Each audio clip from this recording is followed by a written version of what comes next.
Welcome back to the land of sometimes I think I know what I'm doing. In the last episode, we tried to fix the wiring in the blinker. We installed some LED blinkers.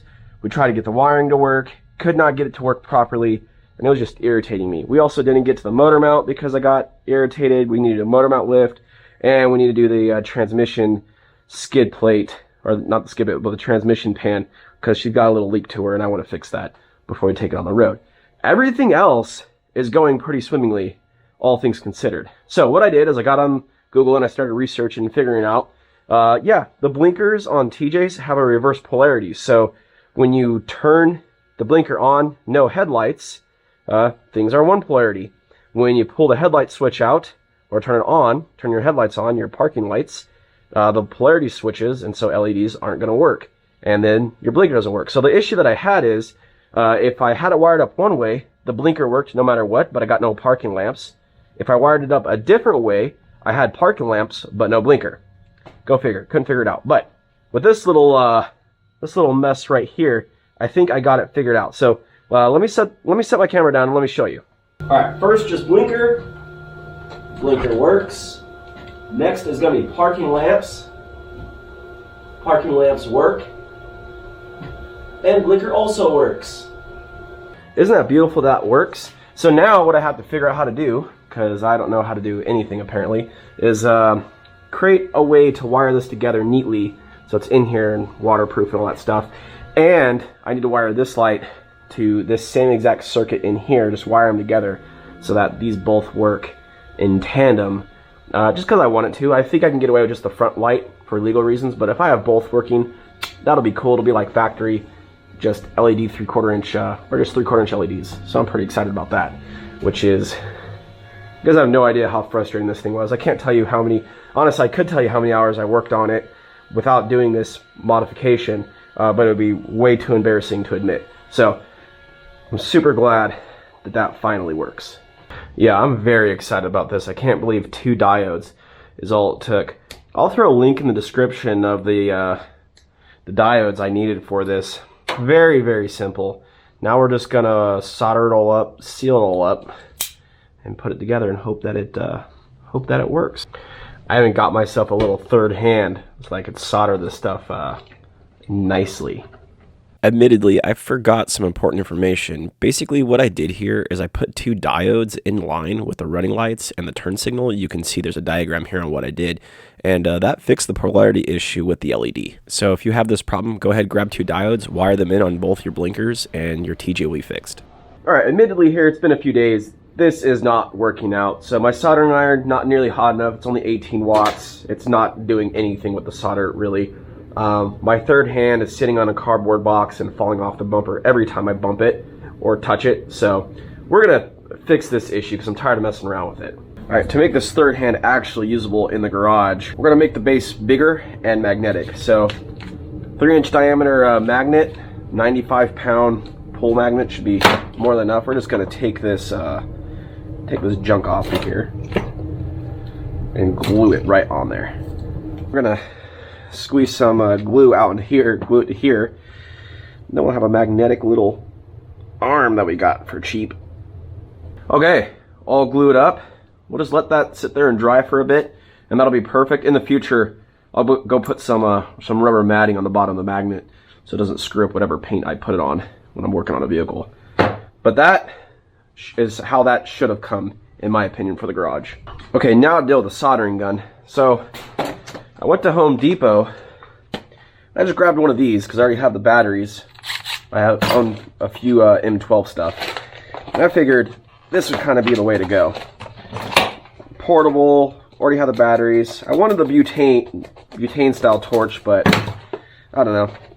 I figured I already got the batteries and all the M12 stuff I have works pretty well, so we'll give this a shot. Plus it comes with 2 different style tips, which is nice. You got a pokey bit for real fine stuff, and then I don't know if you take the pokey bit off, you get the chisel style for, well, more like what we're going to be doing. Let's see how the gun works. It's supposed to turn on in 18 seconds, or heat up in 18 seconds, so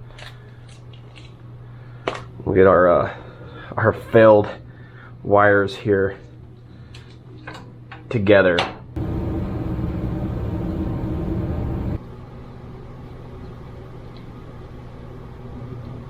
Okay, so this thing, I like this a lot. It is convenient. If you get the bigger battery, you can just set it down while it's on, get in there, do your thing. It melts the solder real quick for this automotive kind of stuff.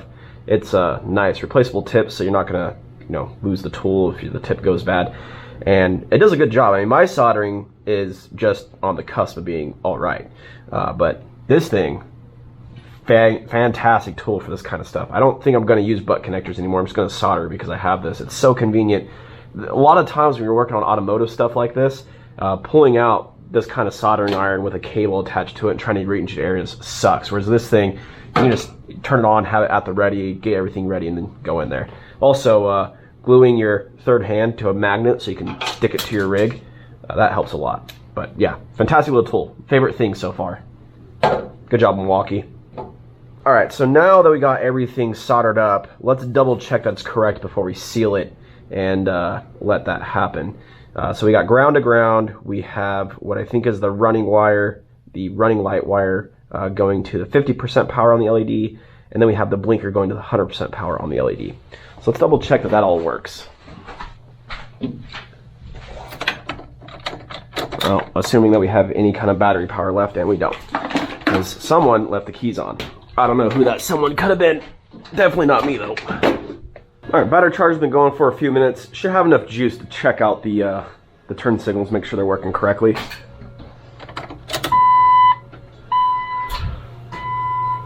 Okay, we got blinking. Okay. We got running lights there. Running lights there. Perfect. And blinking while running lights. Perfect. And the back is also working. Sweet.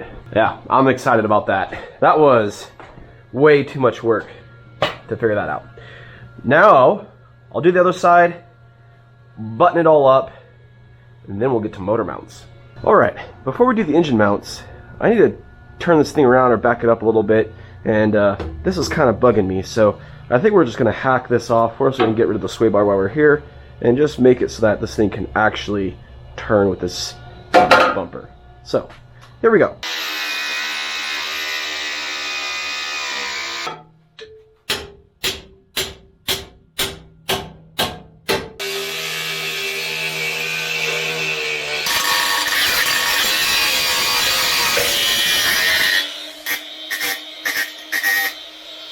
Alright, now that we have the sway bar off and out of the way, which it's looking way better, to be honest. It's looking a lot more like it's built to go off-road. We can tackle the motor mounts. Now, we're doing a motor mount lift. Remember, we did a body lift, so we're going to raise the motor to go with it. And that's going to do a few things. One, it's going to angle the rear drive shaft a bit more down and give us a little bit better driveline angle. Not that we need it because we're not lifted, but if you were lifted, it helps quite a bit. And also, it's going to give us room to put a belly up skid on, which we have coming, and that will go on when it gets here in a few weeks. So my problem is I have all this junk in the way. In hindsight, I should have done the motor mount lift before I put all this here, but no matter. I think because this is an older TJ, it kind of has less junk in the way of the mounts anyway. I think I can get to them from underneath. So the first thing you're going to need is you're going to need some sort of motor mount lift. Now, I like to go with this kit from JKS. If you're going to make this, it's essentially aluminum blocks that you put on there. Very easy to do. The reason I like this is because we retain the stock motor mount. A lot of people seem to think that the stock motor mounts on Jeeps are a problem. They're really not. I like going with the stock ones because, well, they cushion the vibrations from the motor so you don't feel it. They keep everything happy. They keep the ride nice and smooth. I like that. And honestly, if they've been on your Jeep for 25 years and 200,000+ miles, they're pretty strong and they're going to be just fine. They're not an issue. People make issues out of bushings that are really not on Jeeps. So there's no reason to go with expensive, over budget poly bushings that just make your ride feel way worse. You feel every vibration. There's no need. They're expensive. You just don't need to do it. So if you do need to get new motor mounts, they're like $50 from Napa. You get a replacement set. You put this guy on there. You have a motor mount lift that's going to last basically forever until you have a motor mount go bad. And then it's cheap to replace because, like I said, you just go get them at Napa or whatever you want. I've had one on my Jeep for about 60,000 miles now. Literally no problem. Same motor mounts, not an issue. So, with the kit, this kit is so awesome. It's so simple. Here's what you get. You get these aluminum blocks, right? Oh, this is actually nicer than mine. Mine doesn't have JKS engraved on the side. Get these aluminum blocks so they won't rust. And you get some special bolts. Well, one special bolt. This is one of the bolts, and this is a stud extension. Your motor mounts on a factory TJ, they're going to have a hole on one side and a stud. And so what you do is we take the motor mount out, cut it down a little bit, just the stud side. We screw this stud on there, slip it through the block, and then bolt it in from underneath. Pretty easy. But first, we got to get the motor mounts out. Let's do that. So we got to loosen the transmission mount up a little bit before we do anything on the motor side, because when we jack the motor up, this is going to want to slide, and we don't want to tear apart the bushing that's in there already. So we want nothing in bind. So we're going to go ahead and just loosen this up a touch.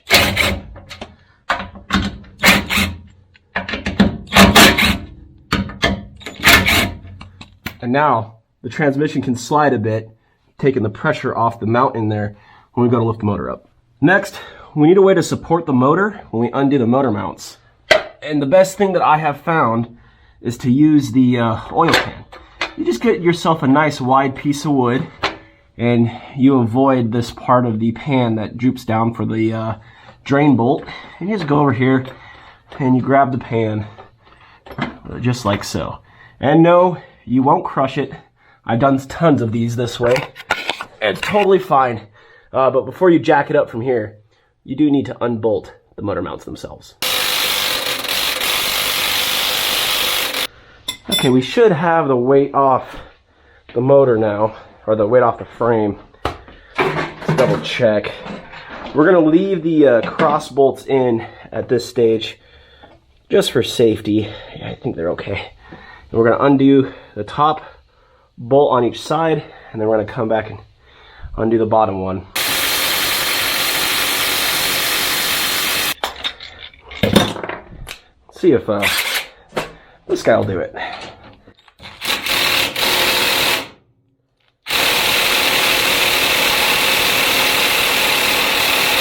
No.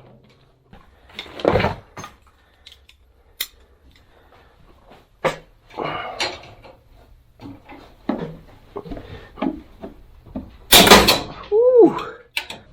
There we go.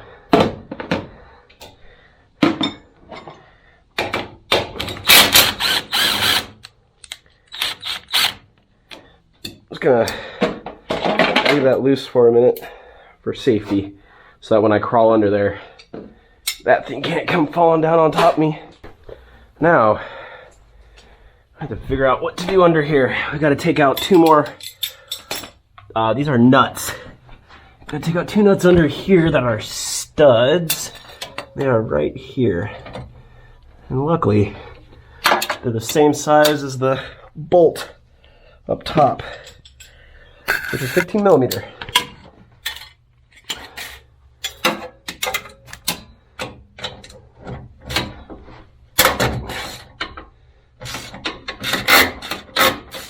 Whew.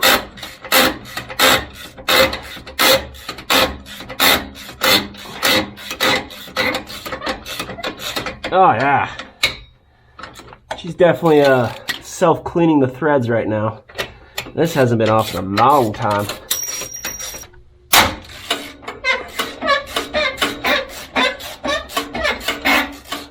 Oh yeah, I love the squeaky kind. Okay. All right, now that I'm not under there anymore, now we can just undo these guys all the way. Woo. Okay, motor is loose, everything is okay, nothing's bound. So now we're gonna go ahead and just lift her up a bit. That's about where she'll be. See, that's better. This will bolt right on here. No real modifications, I don't think. Sometimes you have to adjust the French cut a little bit, but nothing major. So now we got all this free right here. I'm gonna back out that cross bolt and pull the mount completely out of the rig. Persuasion. There we go. Yeah. Perfect.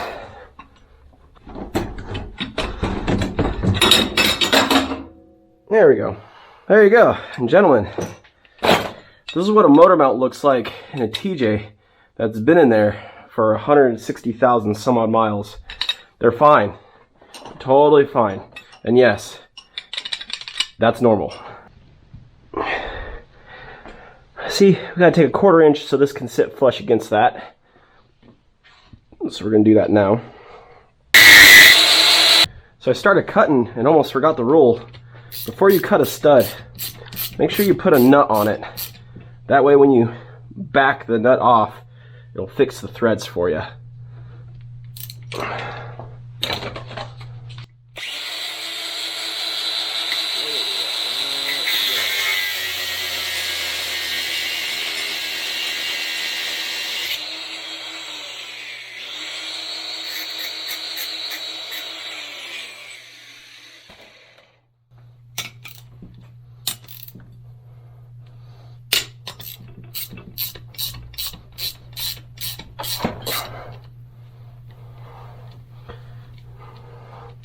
See that? See how it fixed the threads for me? It's perfect. Now we're going to take this guy. I'm actually going to Loctite it.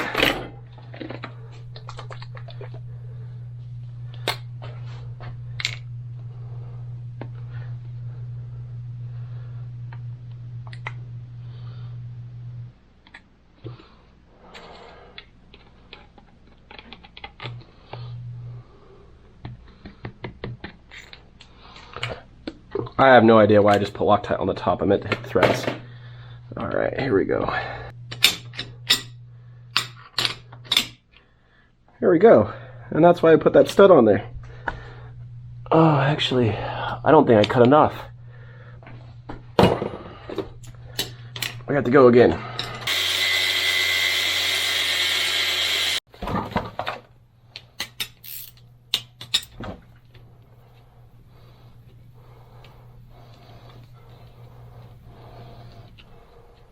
You want the block to sit flush, obviously, but you want that stud to sit below, the stud extension to sit below the block, so this block fits flat on the frame rail.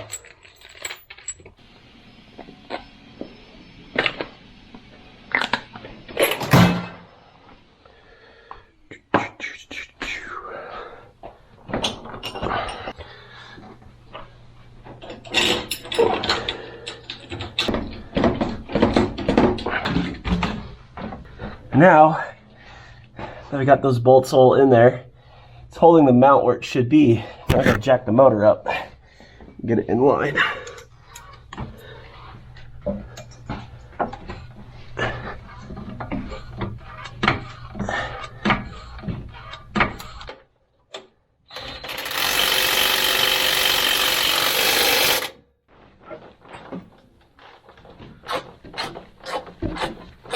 Now you can see the motor is a little leaned back. When we raise the skid plate up, when that comes in, you'll see this motor come up level and everything will be hunky-dory. Everything will be good. But yeah, it's not hitting the fan shroud now. 2-inch blocks are in. Last thing before we get it on the road. We gotta get some sort of hood latch on this thing. Our old ones were broken and we highlined the hood. So what I think we're gonna do is I'm just going to drill new holes and put these latches that we bought back in there. And it won't be cool pop-up dealios or whatever everyone else is doing, but it'll be simple and I think it'll work. So let's go over there and see if we can get this done.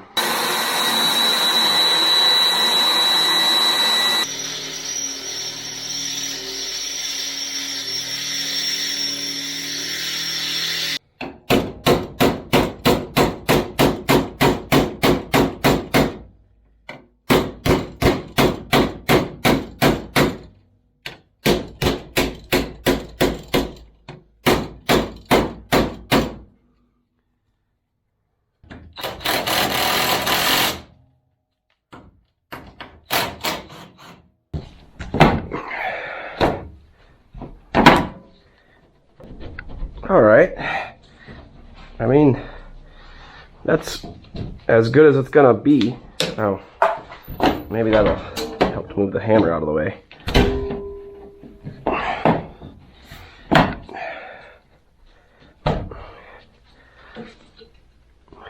Okay, now, there we go. This one's all kind of twisted, but that's all right. There. Now we have a nice hood. It's not going anywhere. Well, nice. It's all tweaked and dented and destroyed, but it's down. Yeah, I'm excited. Let's see if that check engine light comes up again if we start it and let it run for a minute.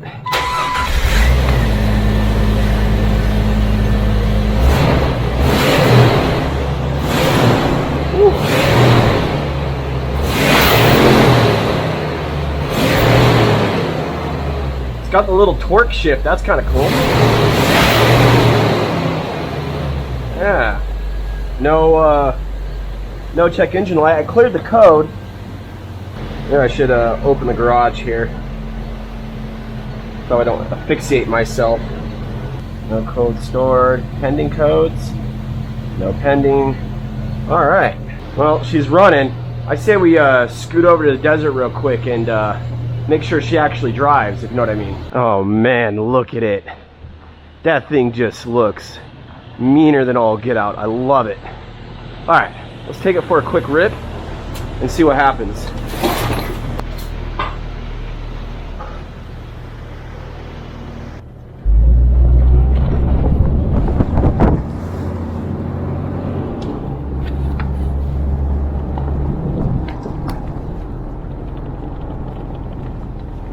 Oh yeah.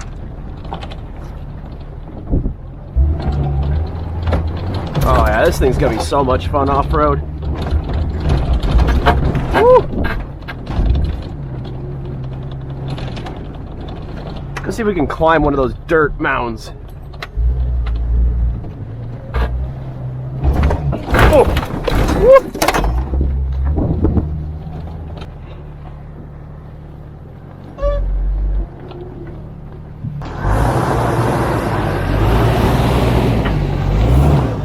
Oh, she climbs.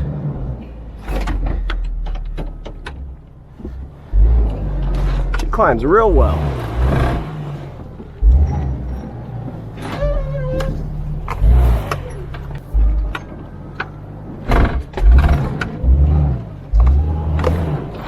Oh, yeah.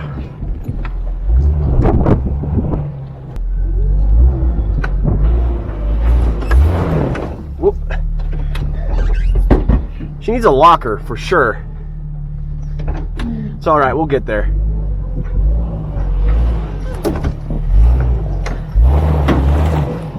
Oh yeah.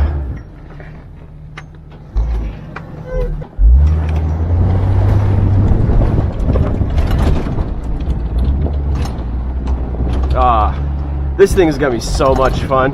Gotta do a little clearancing on the rear, and she needs a locker real bad. Real bad. But other than that, this thing's gotta be loads of fun. And maybe some better gearing. Alright, let's go get the trailer so that we can get this Jeep loaded up and registered. Come on, Tucker. Hey, come here. Good boy.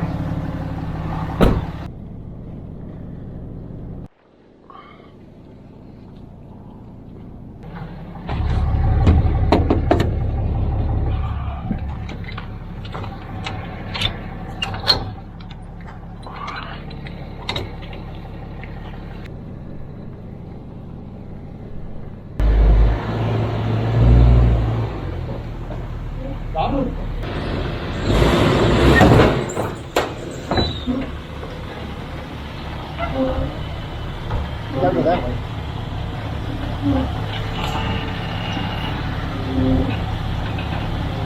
Cool, Nick, it fits like this. We don't have to do anything to it.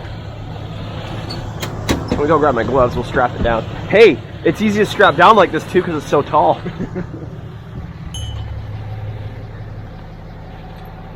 So it's broken right here. We'll look back. We'll look on the side. The bike ain't set up.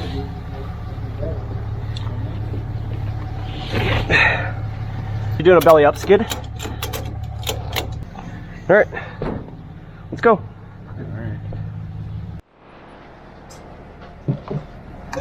Yeah, good stuff. I'm so glad it passed.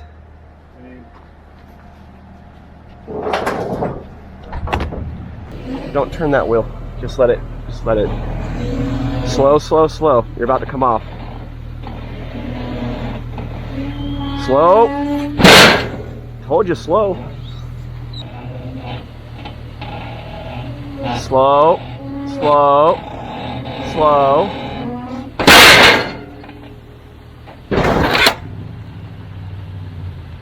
It's okay, it was only your steering box.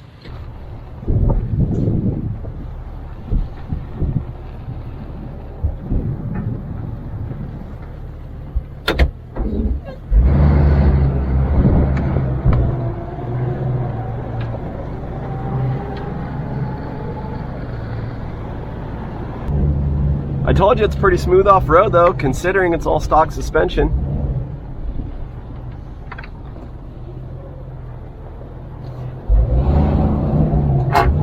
That's all the power it's got, that's floored.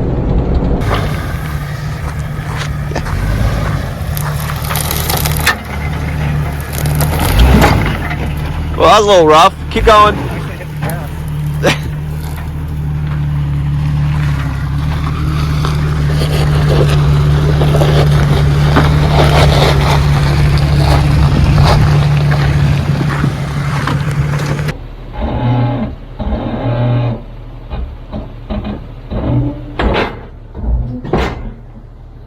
Still hit it, huh? Okay.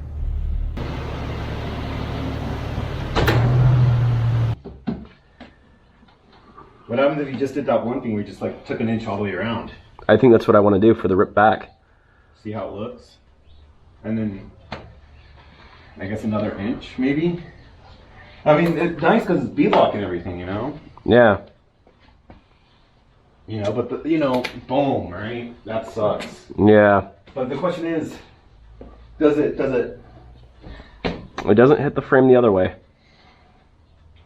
If it was, I think if the tires, if the wheels were sunk in a little more, if they weren't so deep, instead of here, if it was here, I think that wouldn't happen. Looks like a war Jeep, Nick. It does. Now can I be part of the Jeep club? Yeah. Yeah, cool stuff, guys. So if you liked the video, give it a like, subscribe for more content. We have cool things going on. That Jeep is going to be an absolute monster. Can't wait to take it off-road. Can't wait. Anyway, guys, see you next video.